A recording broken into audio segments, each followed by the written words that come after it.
our firms do lots of deals, and a lot of those deals are CORFAC to whoever. But right. The deals that are in the system now, and it warms my heart when I see this, it's just there's more CORFAC to CORFAC deals going on. Yeah. And that means we're doing a better job as an organization saying, look, you join this network for a reason, use it. And people have different reasons why they join networks. I mean, some of them do it because they want to do deals. I mean, I would think all of them do it because they want to do deals, but some of them do it because they want to look bigger than they are. And that comes down to when they're competing against, a Jones Lang LaSalle or a CBRE or one of the bigger shops, that they can walk into that presentation and go, hey, we've got 75 offices around the world too. We can service you anywhere. So welcome to the Mastering Property Management Podcast. I'm your host, Jared Sarbit. Join me as we delve into candid conversations with industry experts to uncover their strategies and insights for achieving success in property management.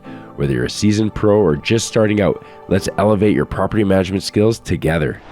Hi, everybody. This is Jared Sarbit with Mastering Property Management. Today, I have the great honor of having Jonathan Salk on. Jonathan Salk is the CEO of CORFAC, an international commercial real estate network with 75 offices around the world.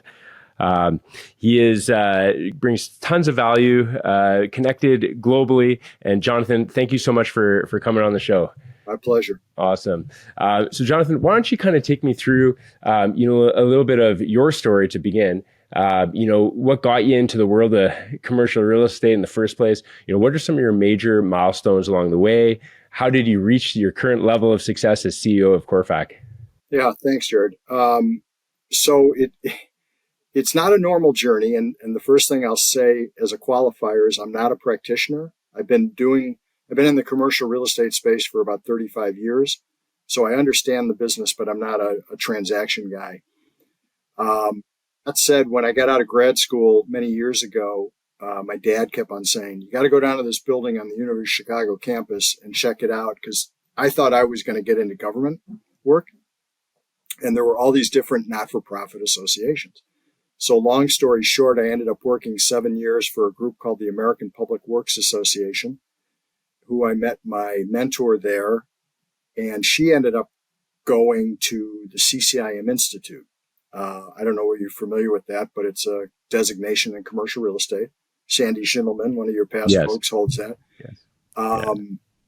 And she recruited me over, and I spent 18 and a half years of my life there, left there as CEO, went to the National Association of Realtors for 4 years to do something that was incredibly cool that you just don't get a chance to do in most lifetimes. And that was build a graduate program in real estate from the ground up, along with the help of others, of course. But spent 4 years there, and now I've been at CORFAC for 9 years. Hard to believe.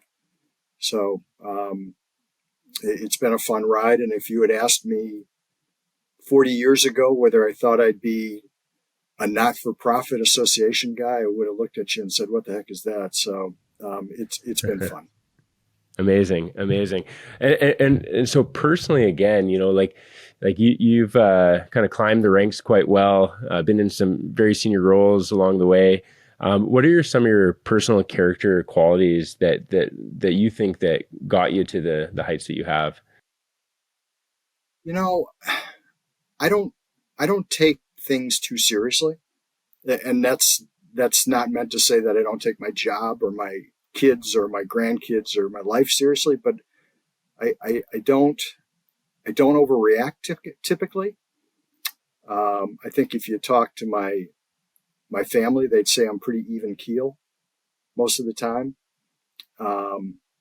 It's an overused expression, but I am a good listener, and I think that's probably the most important thing in any career you're in is, you find a lot of people who just can't wait to talk. And sometimes it's good to just sit back and soak it all in before you make a decision. And I would say probably one of the most important things is surrounding yourself with good people. I mean, if you don't have that, if you don't have people that make you look good and provide you with perspective and aren't just yes people, and that say, hey, Jonathan, maybe you should rethink that, then, you're not doing yourself justice. So, yeah, I threw a few things out at you, but probably the last one is the most important. Amazing. Yeah, I agree. It's amazing how much momentum you can get by putting yourself around people that are, well, at least smarter than me. I can't speak for you, but that it goes a long way, and people that are not sycophants, that aren't going to tell you just what you want to hear. Right? I agree. Amazing. Let's dig into CORFAC a bit. This is a property management podcast, and CORFAC isn't exactly in the property management world per se, but you are in the real estate world, and you affect a lot of property managers indirectly, which is why this is so valuable to have you on.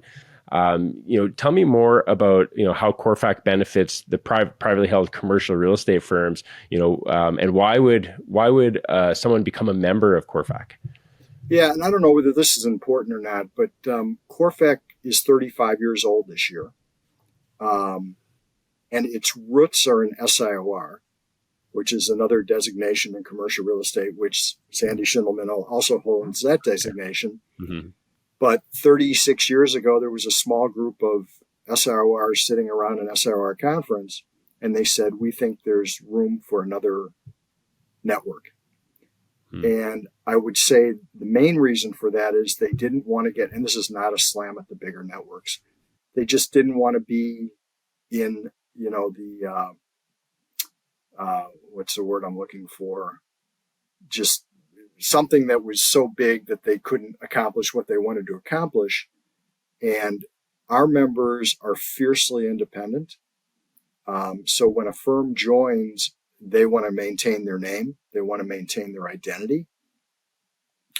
One of the main things that started within CORFAC when it began was, the headquarters does not get a piece of the action. So any deals that are done between our members stays within our members.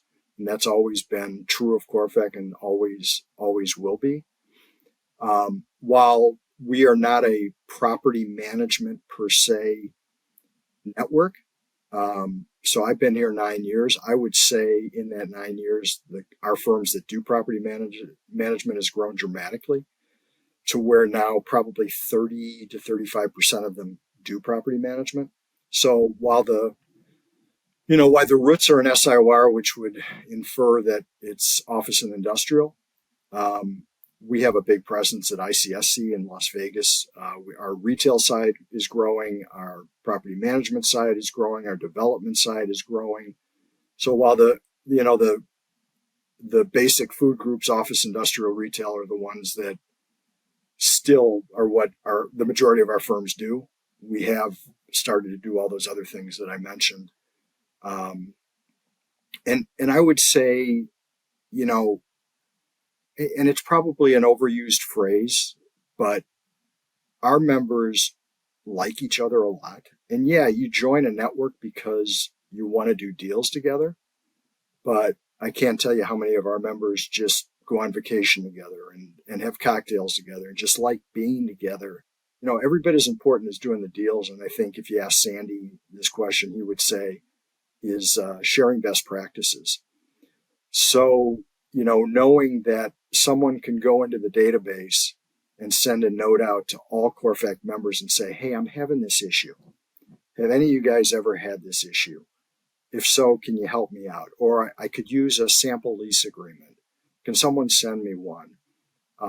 One of the first things one of our past presidents said to me when I started here was he uses the CORFAC network as his board of directors.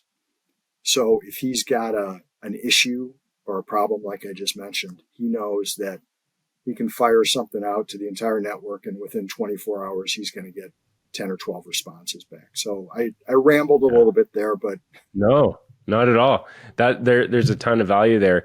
And can you kind of delve into, you've kind of mentioned a little bit, but a little bit of the services that CORFAC provides. Like what is the value that, beyond creating the community? From what I've seen on your website, there's a significant amount of services and support systems that you provide there. Can you touch on that a little bit? Yeah, and CORFAC, don't have the deep pockets of some of the other organizations, so we're always looking of how we can add value to our members. So in about 6 weeks, we're doing our spring conference in Dallas. And then we do 2 conferences a year. And then in the fall, we have one at Atlanta. And our members come together for about 2.5, 3 days. And they share best practices. They listen to education programs. They socialize. We always try to do something that's unique to the city that we go to. You'll appreciate this, Jared. When we did our conference in Toronto several years ago, we had an event at the Hockey Hall of Fame, and it was fabulous. So we always try to do something like that. But the conferences are twice a year, so we've also done regional conferences occasionally. We do at least monthly Zoom programs for our members. Actually, who is going to do a session for us in a couple of months on succession planning.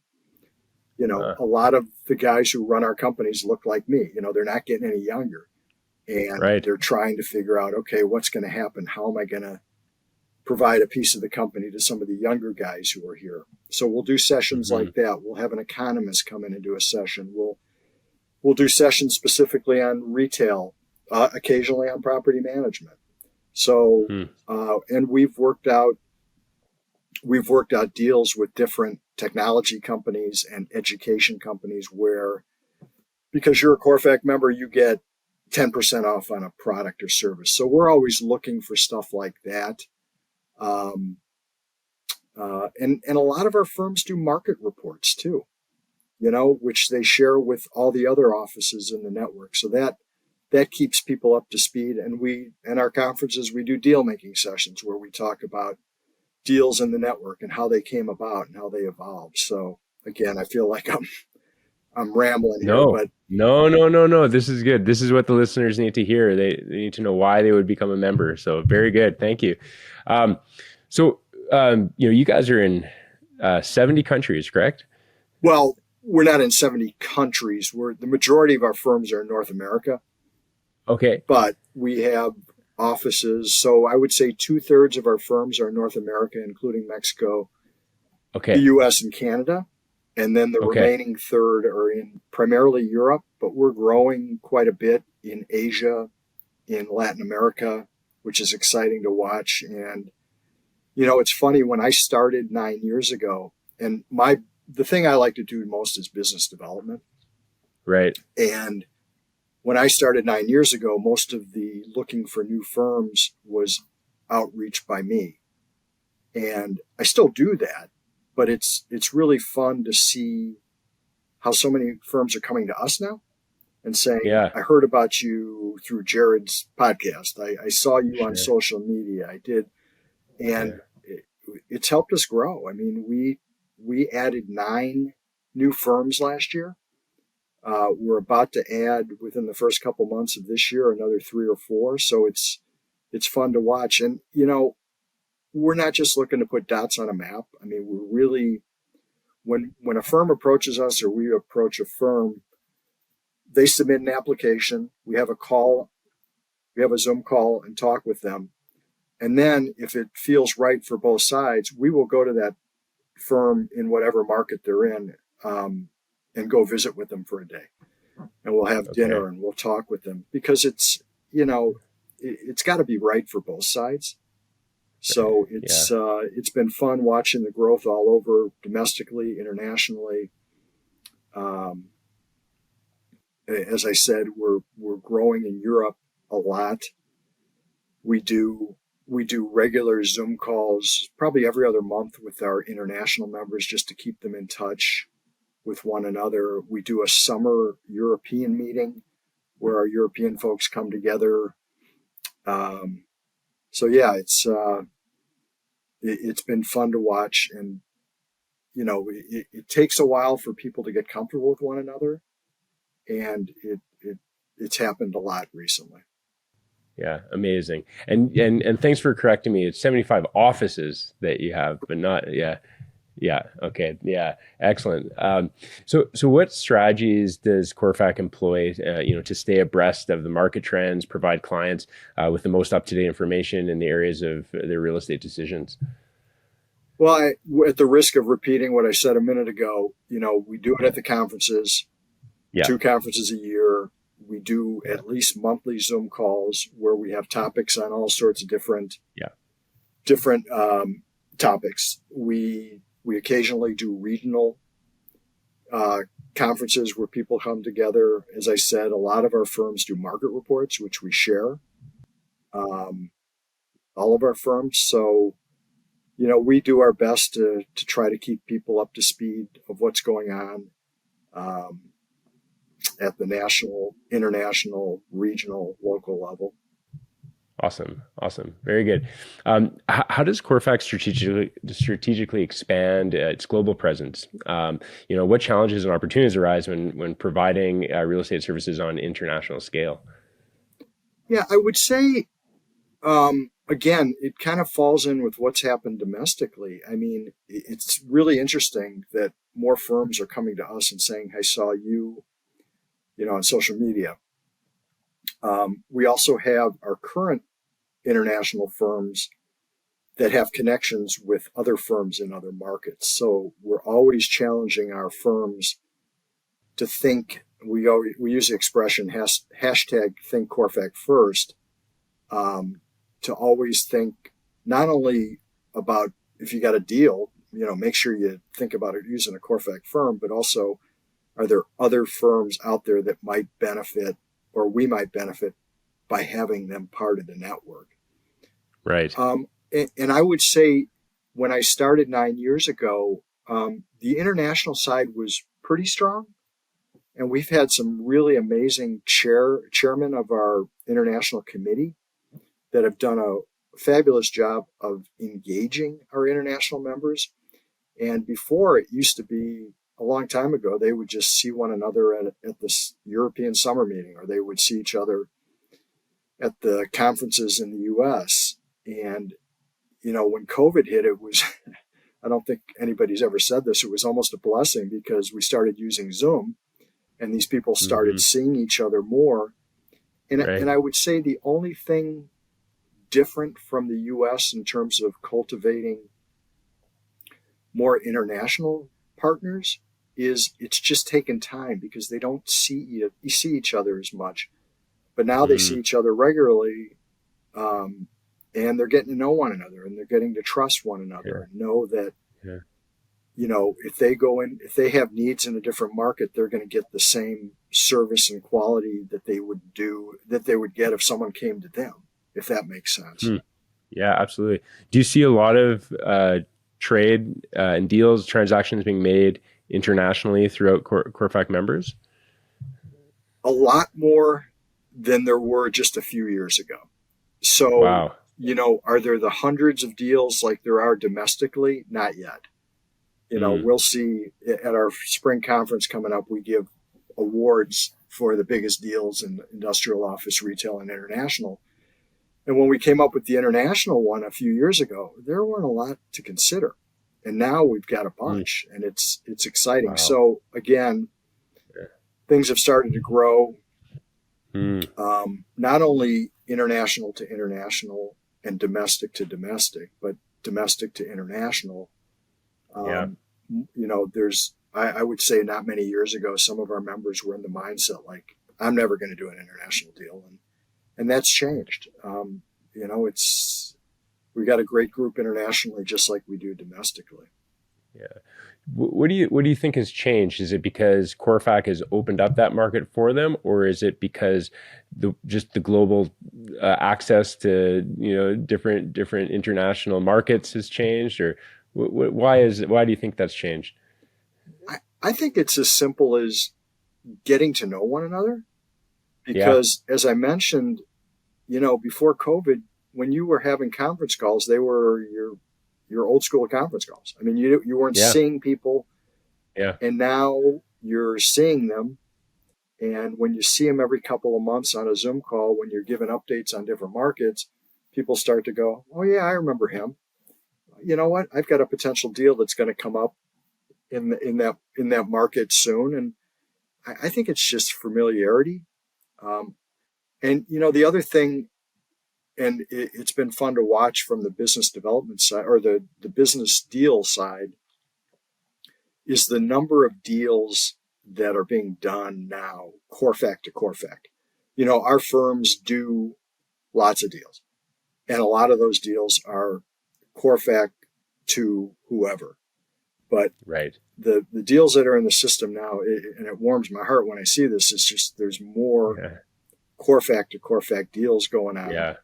And that Yeah. means we're doing a better job as an organization saying, look, you join this network for a reason, use it. Yes. Um, Yeah. so, and Yeah. people have different reasons why they join networks. I mean, some of them do it because they want to do deals. I mean, I would think all of them do it because they want to do deals, but some of them do it because they want to look bigger than they are. And no, and that comes down to when they're competing against, a Jones Lang LaSalle or a CBRE or one of the bigger shops, Right. that they Yes. can walk into that presentation and go, hey, we've got 75 offices around the world too. We can service you anywhere. So Amazing. Amazing. This wasn't on my list, but as you talk, this question comes to my mind personally. If there was an unlimited amount of money, and if you had, what part of the world would you invest in, and or what markets are you seeing that are highly desirable right now, or is it kind of equal across the board? Or so we've got 75 offices. We're never going to Yeah. have 150 offices. It's just not who we are. Okay. Except for two markets, we only have one office per market. So, and in Atlanta and Chicago, we've got two. And the reason that works is because one does strictly industrial, one does strictly office. They play nice. They don't get in each other's way. So I just want to clarify that, if someone opens an office in Toronto, we're not going to be looking for another office in Toronto. That said, most of the major markets in the U.S., we have offices. Now we are always looking for secondary and tertiary markets. Same would go for Canada, but and Europe still has some holes in some of the bigger markets, but I would say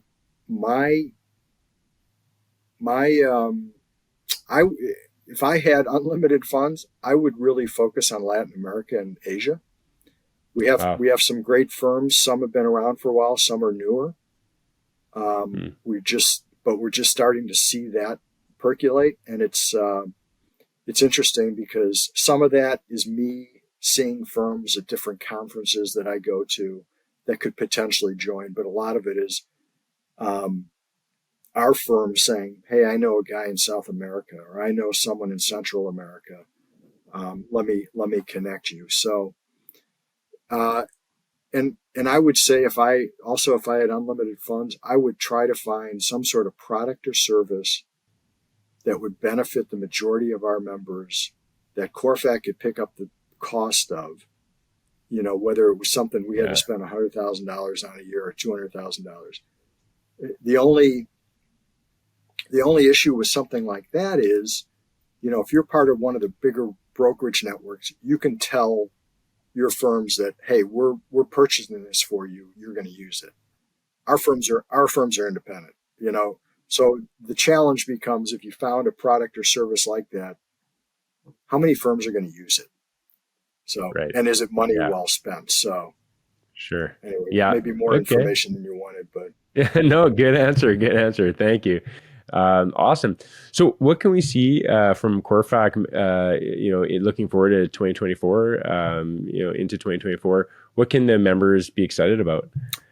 So we developed a new strategic plan last year, and it had been several years since. Now we still used it, we still tweaked it, but we had never really done a deep dive and said, all right, it's time to redo this. So I'm excited to implement that. And actually at our conference in a few weeks, we're going to take different parts of that plan and present it to our different committees and say, okay, what do you want to accomplish over the next few years? And I always encourage our members and our leadership, focus on a few things, because if you try to focus on too many, you're never going to get them all done. So, what is it? You want to grow the membership by 10%? Do you want to do 10% more deals in the network? What is it? So that I'm excited about. The other thing I'm really excited about is we're seeing a lot of growth with our next gen members. And we define next gen as 35 and under and 7 years or less in the business. So there's been a lot of focus on them. We're seeing more and more of them coming to our conferences, on Zoom calls. And our members, our leadership realize that, especially the ones that have been around for a while and own the companies, that they got to get them involved. They got to give them a hook to want to stay with their company. So there's been a lot of focus on that. I think I mentioned earlier that we have a presence at a number of trade shows, one of them being ICSC. We go to the SIOR and CCIM shows. I don't know whether you're familiar with Expo Real in Munich. It's a big conference. Our international folks attend that. But we're going to start looking at some different trade shows where we can have a presence. And, we think we've done a good job at the ones that are more broker focused. But now we're kind of leaning towards, okay, how can we have a little more influence in the with those like asset managers and facility managers and because a lot of those firms often go to the big brokerage houses because it's the safe choice, and we're trying to send the message that CORFAC is the little engine that could, so to speak, and we can provide every bit as good a services as the bigger shops. Yeah, amazing. Very cool. Great. And my last question for you, if you could recommend any book to, those in the real estate industry, what book would that be? So you're probably expecting me to say, some book in real estate by some well-known author. Well, I do read those books occasionally, but I haven't read one in a while. A lot of my knowledge about the industry comes through articles that I read every day online or through social media, etc. I like to bounce between sports books and historical books and fiction. And I'm just about finished reading Season on the Brink, which, for those of you who don't know, was a book about Bobby Knight and his 1985 season at Indiana University. And the reason I read it, I'd always wanted to read it. And I've got 2 kids that went to Indiana. And he passed away recently. And it's a fascinating story. I certainly wouldn't sit here and say I emulate his leadership style, because I think everybody who knows sports a little bit would say, don't go there.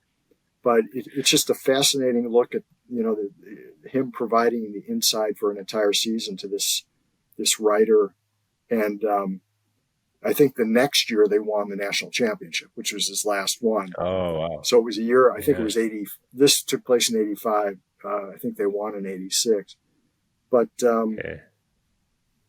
it's a fascinating story about the ups and downs of a team, how his leadership style actually changed as, it was at the beginning, because they came off of not a good season the season before. And but as the season went on, how he changed and he mellowed a little bit, wasn't yelling at the players as much. And anyway, so again, probably more information than you wanted, but it's a good read. Sounds very good. I mean, as we were talking earlier, I'm a big basketball fan. I saw behind your shoulder you have a signed basketball by Bobby Knight, he's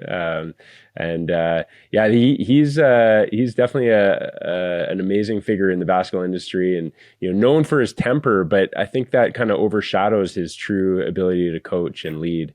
and which is unfortunate that it's kind of taken away from the good quality coach that he was.